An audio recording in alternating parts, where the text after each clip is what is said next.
welcome to the PDR Sports Webcast. I'm sports reporter Kevin Morales alongside sports editor Travis Huslett. And Travis, you were at a pretty neat event last week with Portage's girls golf team. Why don't you go ahead and tell the viewers what happened over there? Yeah, Kevin. Last week, the Portage golf team hosted a dual meet against Mount Horeb, and what made the meet kind of unique was what they called it was a golfing in pink event. And what they did is they were raising money for basically breast cancer awareness. They were donated money to the Pink Ribbon Angels of Columbia County, and what they are is basically a group that helps support local people that have breast cancer. And what they did is both teams were dressed in pink for the meet, and they asked anyone that showed up to basically donate to the cause. And after the meet, both Mount Horeb and Portage teams went into the clubhouse and had a dinner, and they invited the public. And all the money raised went to, like I said, the Pink Ribbon Angels, and they ended up at the end of the day turning over $600 to the organization. So kudos to them. Kind of a neat idea, and yeah, they hope to do it again next year, I'm sure. So cool for them. Also, this weekend was basically the first full weekend of football. The NFL opened up this weekend, and it's the second full week of the college football season. So I know I enjoyed it. Camped out on the couch watching basically a full weekend of HD football. And one of the games that jumped out in the college scene was the Notre Dame-Michigan game on Saturday. It was a great football game, but there's no reason for Notre Dame to lose. They had Michigan beat. All they had to do was kind of basically run the clock out. But Charlie Weiss decided to throw the ball, and what basically happened is they threw two incomplete passes and ended up punting the ball away, and Michigan had plenty of time to go down and score the winning touchdown. So, I mean, that was just a tough loss for Notre Dame fans, and anyone, if Charlie Weiss gets axed at the end of the year, this is going to be one of the big reasons why. So, poor decision by him, I thought. As far as the NFL, the most exciting game had to be the Bengals-Broncos game. Actually, that was probably the most boring game, but the most exciting finish. Basically, what happened is the Broncos needed to go the length of the field. I think they were on their own 10, and basically no time. And they threw a bomb down the field, and those never get completed well. This one got batted in the air right to Brandon Stokely, the Broncos. His only catch of the day. He streaked down the left sidelines for a touchdown, basically in the final seconds. So an improbable victory, exciting finish. That was really fun to watch. So Kevin, what games from the weekend really stood out to you? Well, I guess the one that really stood out was the Ohio State-Southern Cal game. I get really sick of, the Jim Romes and the Colin Cowards of the world just ripping on the Big Ten all the time, just assuming that the Big Ten isn't the power conference that it used to be.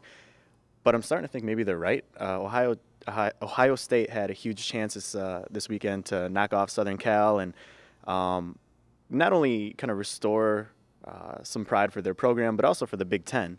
And they just missed out on the opportunity. They had this freshman quarterback coming into the horseshoe, and I know there's a lot made about Matt Berkeley's pregame comments, but they ended up losing, and I'm starting to think, maybe these guys, these national pundits have a point. Maybe the Big Ten's not the conference it used to be, and it's kind of sad. I just really wish they would have taken the opportunity to win it. So also another big win, just for me, probably nobody else really cares, is Minnesota won in their TCF Bank Stadium opener against Air Force. It was a close game, which is kind of sad. You should beat Air Force, but whatever.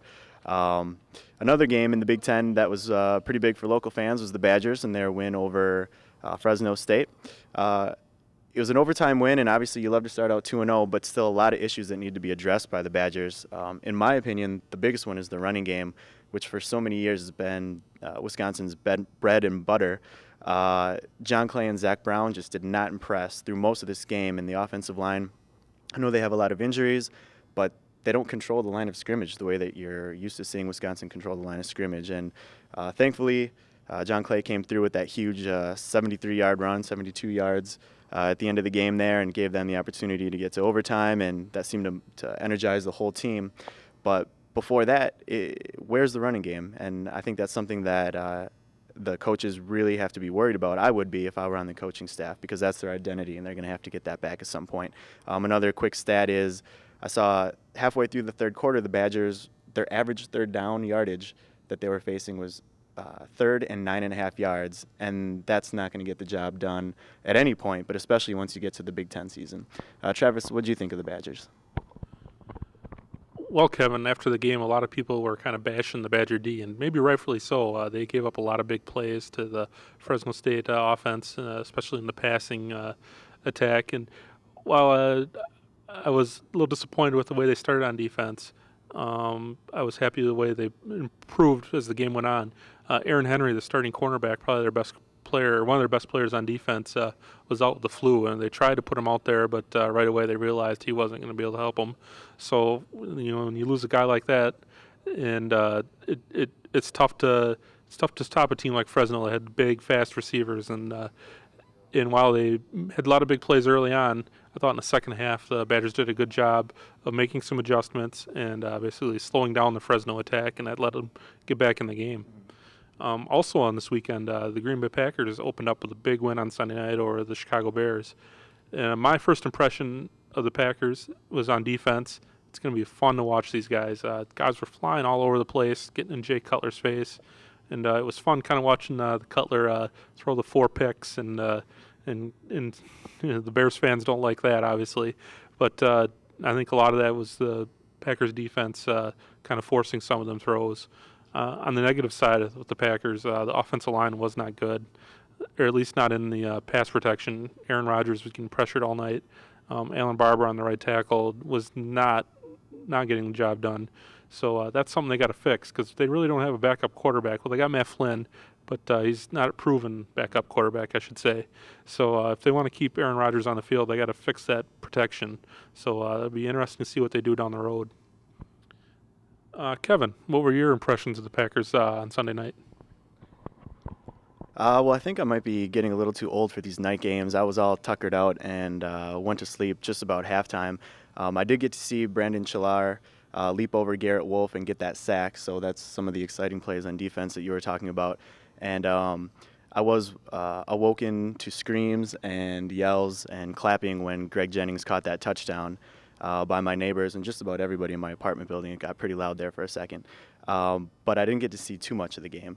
But congratulations to the Packers for winning their opener. That's obviously a huge win for them. Locally, there were also some big games this past Friday. First of all, Rio beats Randolph and kind of clears a path for their second straight Trailways Small title.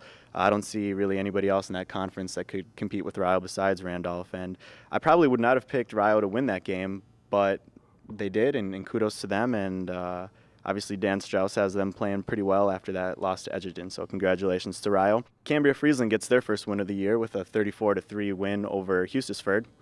Lodi beat Marshall, who won the Southern Capital last year, and Lodi, again, off to a good start this year. Columbus, which is a program that's struggled for a long time now, has 2 straight wins, so congratulations to them, and same thing with Montello, Princeton, Green Lake, who has 2 straight wins now and is about 1 second away from being 3-0 on the season. And that leads us right into our Athlete of the Week, Montello, Princeton, Green Lake sophomore wide receiver Matt Sosinski, who had 6 catches for 236 yards and 3 touchdowns on Friday. Matt's been a huge reason why they've been successful this season and is a big part of their offense. So Matt Sosinski is our PDR Athlete of the Week this week. Looking forward to Friday, we have another slate of important games. Cambria-Friesland is at Rio. Oshkosh Lords is at Montello, Princeton, Green Lake, and that game is in Montello. Partyville is at Oakfield. Portage is at DeForest. Poynette is at Wisconsin Heights. River Valley is at Westfield. Thanks for joining us. For Travis, I'm Kevin. We'll see you next time.